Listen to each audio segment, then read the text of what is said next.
The first sign that the company was about to catch fire came in the form of Balenciaga sneakers, squeaking across the executive floor. Mason Halberd, 19 years old, hair gelled like he fell headfirst into a vat of Axe body spray, grinning like he'd just discovered boobs, strutted into the Monday operations meeting 10 minutes late, clutching a caramel macchiato like it was a mic drop. I was already nursing a migraine and half a cup of bitter breakroom sludge. 16 years, I'd held this place together with duct tape, Gantt charts, and whispered warnings. 16 years of quietly fixing things before they exploded. I once restructured our entire shipping contract in a weekend because someone accidentally signed off on a clause that would have sent every crate through Belarus. No one noticed. That's the point. That's my gift. I'm the ghost in the machine, woman they trust with secrets, numbers, and vendor tantrums.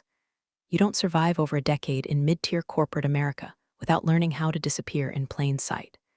And yet here I was, watching the owner's son slap a chief growth visionary title onto his signature block like it meant something. First thing out of his mouth, "Okay, boomers, let's pivot this operation into the now." The kid couldn't spell EBITDA if you spotted him the vowels. But sure, Mason, tell me how to streamline logistics using your TikTok algorithm brain. I'll just be over here with my dusty Excel tabs, trying not to strangle you with this printer cable. And hey, if you've listened this far and haven't hit the follow or like button yet, I mean, come on.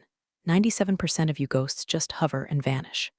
Meanwhile, we're out here spilling corporate tea and mainlining betrayal so thick it deserves hazard pay.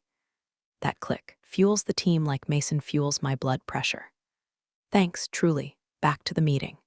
Mason introduced a reorg initiative via animated slides featuring flaming emojis and a gif of the Rock nodding. My team, logistics, compliance, vendor ops, was targeted for agility enhancement, which is rich corporate speak for gut the adults, and replaced them with interns named Skylar. Then, during Q&A, he pointed to me and said, "Claire, kind of like the gatekeeper of old processes, right? What if we just ungate them?" It wasn't a question. It was a neutering. I didn't flinch. I just raised one eyebrow and replied, "Let me know when the new processes ship freight containers without IDs through customs without sparking an international incident." Laughter rippled, tight, nervous, but he didn't get it. Mason blinked like I'd spoken Klingon. Then he smiled that frat house smile and said, "Love the passion. Claire, maybe take a mindfulness day." That's when I felt it, the shift, like smelling ozone before a lightning strike. He'd marked me. I'd corrected him in public. He wouldn't forget that. After the meeting, I found a sticky note on my monitor. Mason wants a one-on-one workflow redundancy, which, translated, meant Mason wants to poke the bear until the bear either quits or bites him hard enough to call HR. I didn't blink, opened my laptop, and created a new folder. Named it Insurance. 3 days later, Mason held a growth reset summit in the main conference room, complete with catered smoothie bowls and a Spotify playlist called Vibes for Disruption. He strutted in wearing a blazer with the sleeves rolled up like he was auditioning for a reboot of Miami Vice, tossed his phone onto the table, and declared, "We're about to flip the script on stagnation." Translation, he was about to gut my team like a Sunday trout. Claire's department, which, by the way, kept this entire operation from collapsing like a poorly folded lawn chair, was suddenly merged with Brand Energy Integration, a fake department he invented last week. His reasoning, synergy and cross-pollination of workflows. The only thing cross-pollinating was my migraine with a stroke. He clicked to a slide titled Legacy Bloat equals Growth Killers. Under bullet point 3, Manual Ops Protocols, was my name. In red, "Claire's a legend," Mason chirped, throwing a smug little glance my way. But we can't let the old-school mentality keep slowing us down, right? The room went dead silent like the Wi-Fi dropped. I kept my face stone. Inside, I was setting his eyebrows on fire with my thoughts. He called me a drag coefficient on progress. I smiled and took a note. Not for the meeting minutes. The folder labeled Insurance, which now had subfolders: Reorg Hostility, Retaliation Risk, and Mason's Dumbessery. That night, I stayed late, not to finish quarterly burn analysis, but to review something I remembered seeing weeks ago. A vendor contract routed through purchasing with signatures that didn't smell right. I found it in the archive, $280,000 earmarked for consulting on digital vertical disruption. The vendor name, Nebo Advisory LLC. Funny thing about Nebo, no website, no LinkedIn, and no billing history prior to last month. But the check had cleared. Signed by Daniel Halberd, the CEO, except it wasn't his signature. Not really. His real signature slants left. This one was vertical, blocky, like a teenager mimicking dad's scrawl for a field trip permission slip. Mason had forged it. And if that wasn't ballsy enough, deposit destination was a first Cayman account ending in 9938. I knew that number.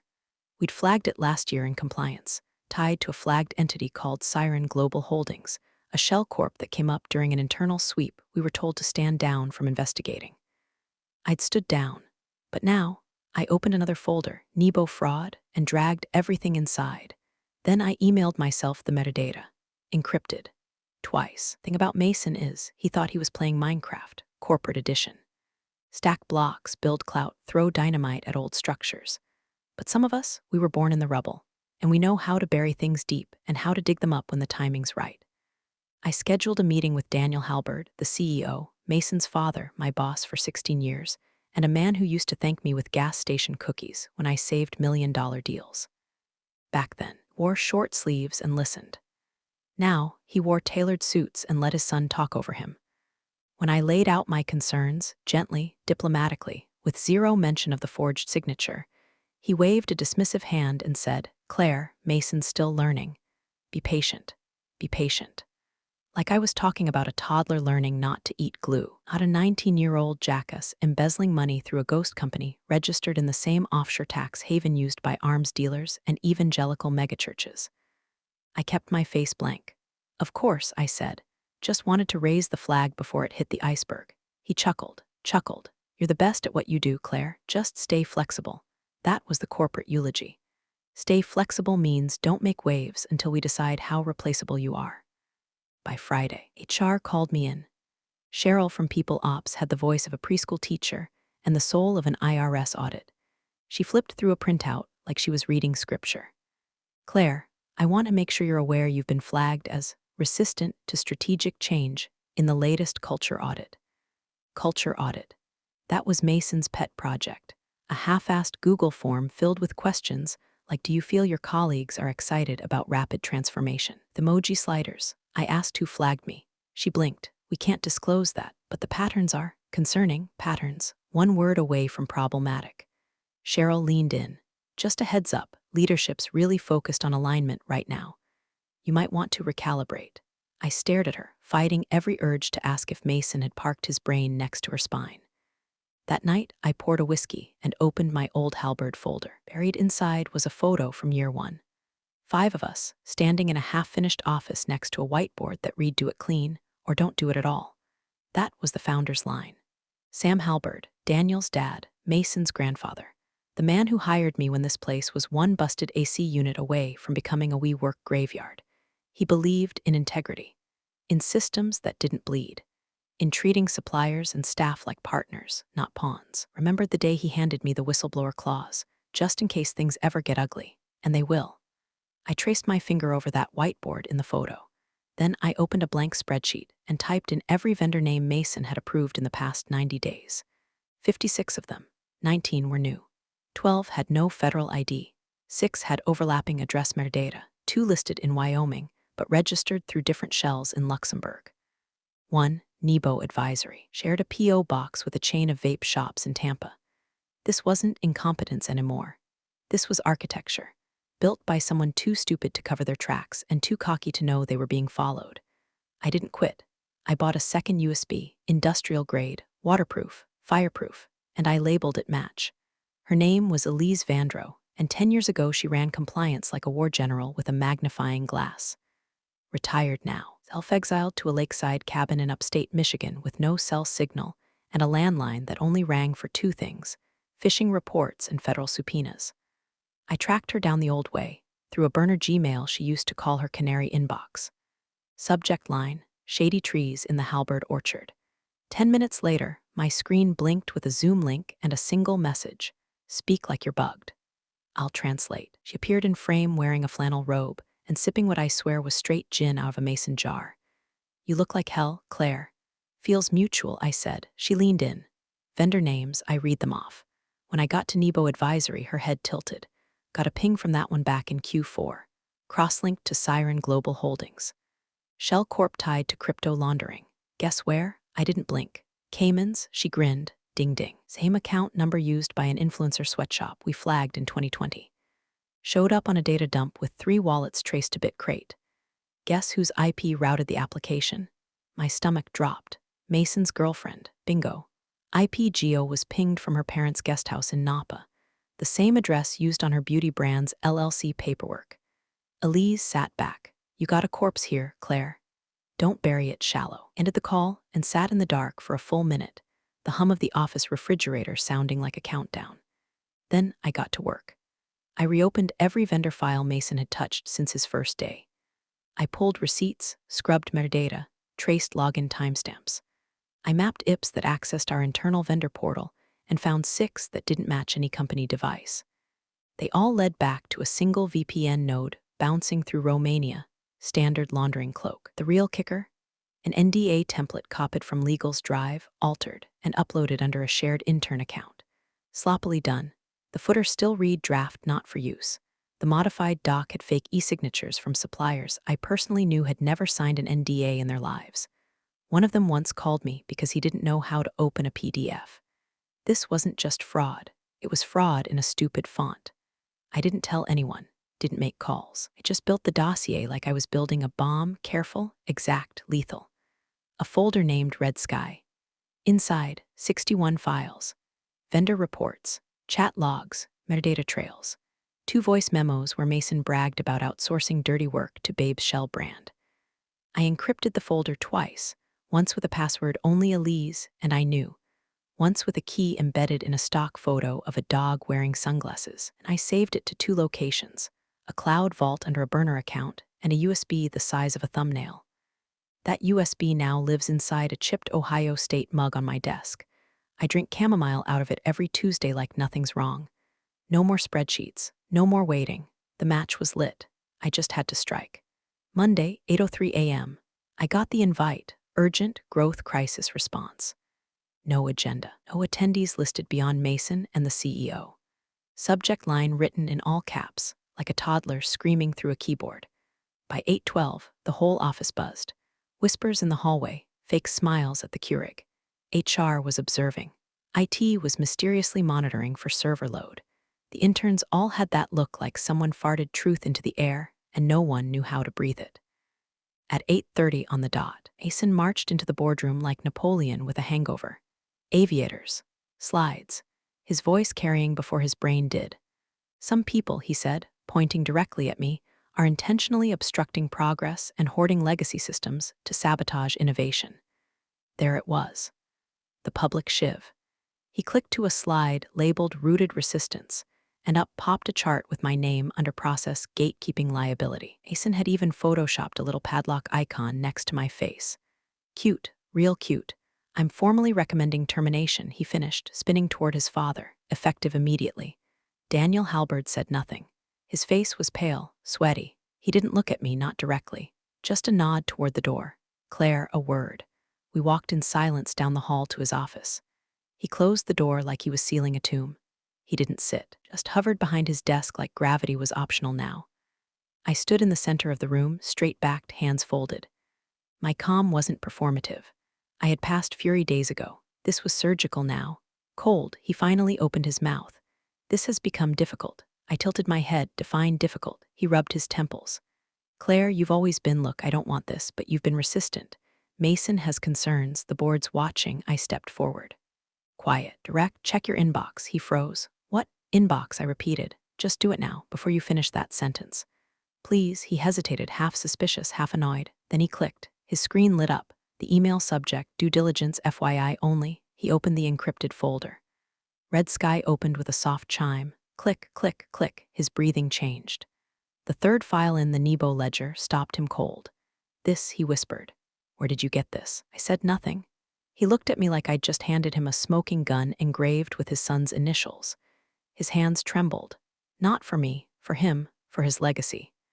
For the realization that his golden boy had just gift-wrapped a noose and shoved it in the company's inbox. I sat down, crossed my legs. Would you like me to keep reading, Daniel? I asked. You want to explain how Mason signed contracts in your name to funnel funds to a crypto shell owned by his girlfriend? He didn't speak. Outside, The building hummed like nothing had changed. Inside, the center of power had just tilted. By Tuesday morning, the CEO's office became Grand Central for whispered damage control. Daniel hadn't spoken to me since the inbox moment. But the ripple was visible. He canceled his meetings, pulled legal into a private call, and temporarily restructured Mason's role into a vaguely defined innovation oversight function.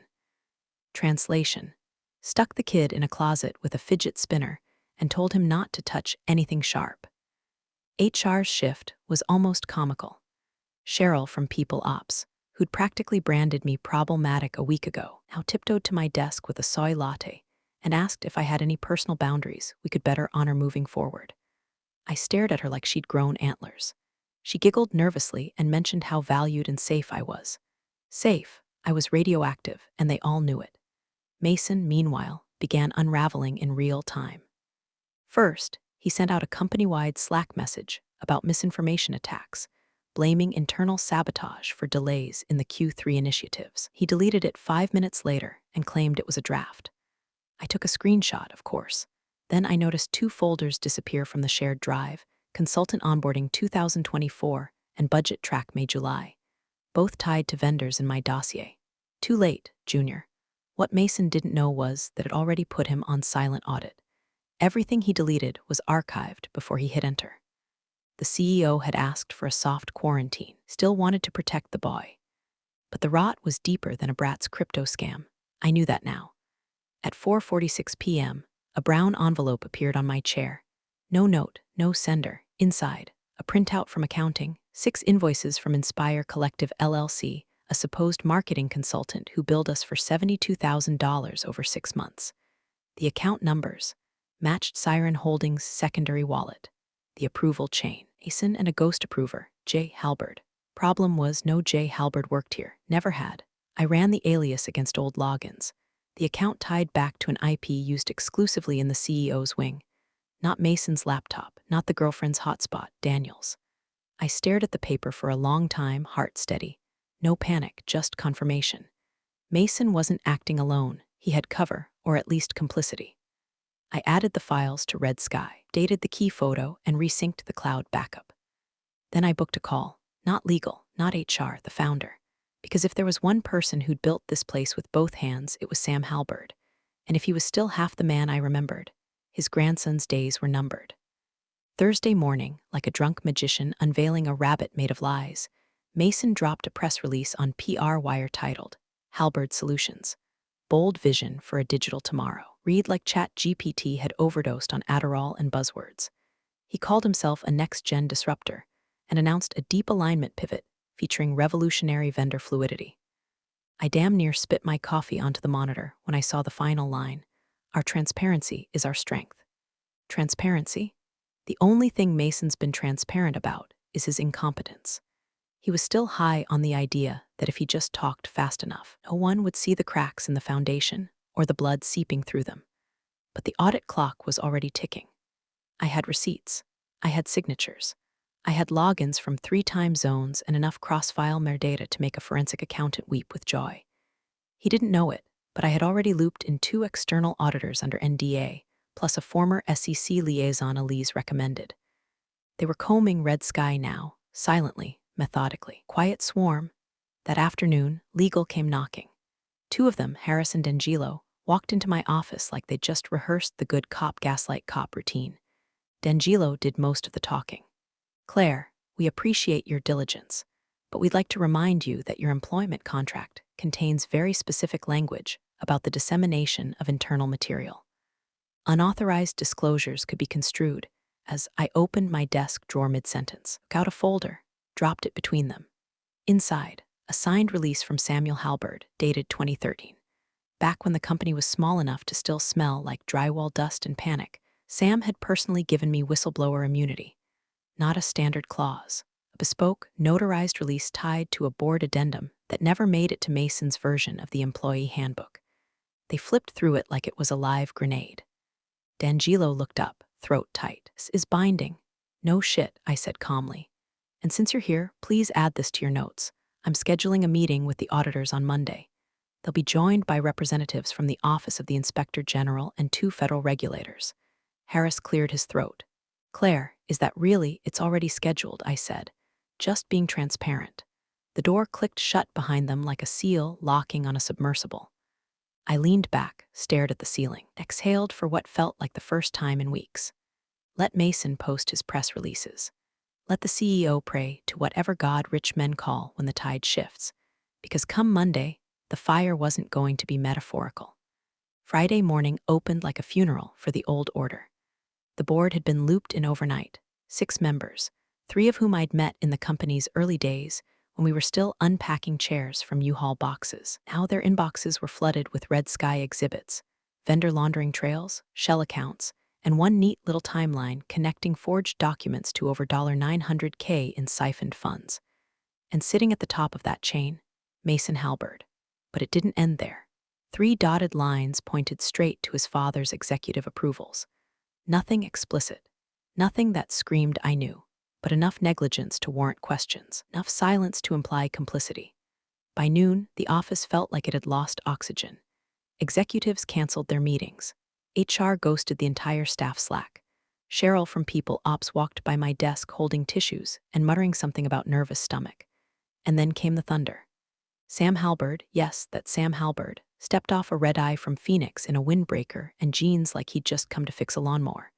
No handlers, no fanfare. Just the man who built this company from a rented garage and a loan with 14% interest, now storming through glass doors like the ghost of corporate Christmas past.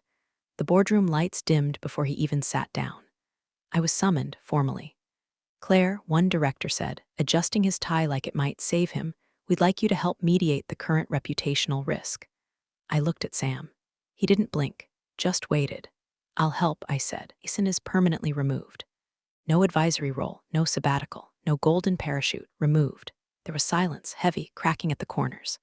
Then, like a wrecking ball wearing Yeezys, Mason slammed into the room. You bitch, he screamed. You think you won? You'll regret this. Your dad's not in charge anymore, I said. He froze. Sam stood, moved slow, deliberate. Mason, he said quietly, go home. And don't come back, the air shattered. Mason's mouth opened, but nothing came out. His fingers curled like he was trying to restart time with his fists. Then he stormed out. I sat down. Calm, whole, opened my laptop. One click, one file. Titled Final Ledger Beneficiaries. I hit send. Cop is routed to the board, legal and federal contacts already on standby. Every signature, every vendor, every timestamp, no room for denial. I looked up at Sam. We clean it, I said, or we let it burn. He nodded once. Clean it? The Monday meeting began with stale muffins and cold silence. The boardroom smelled like nerves and cheap printer toner. Daniel Halberd sat at the far end of the table, jaw tight, hands folded like a man rehearsing how to lie politely. I was 3 seats down, red sky folder on the screen before me, fingers laced loosely in my lap. I didn't need to speak. Not yet. The board already had the files. The regulators were looped. The press, mercifully, still in the dark.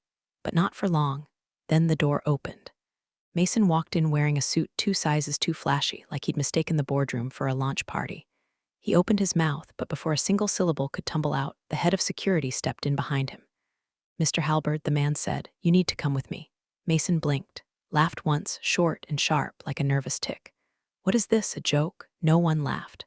Let's go, security repeated. Mason turned toward his father, desperation bleeding through the cracks.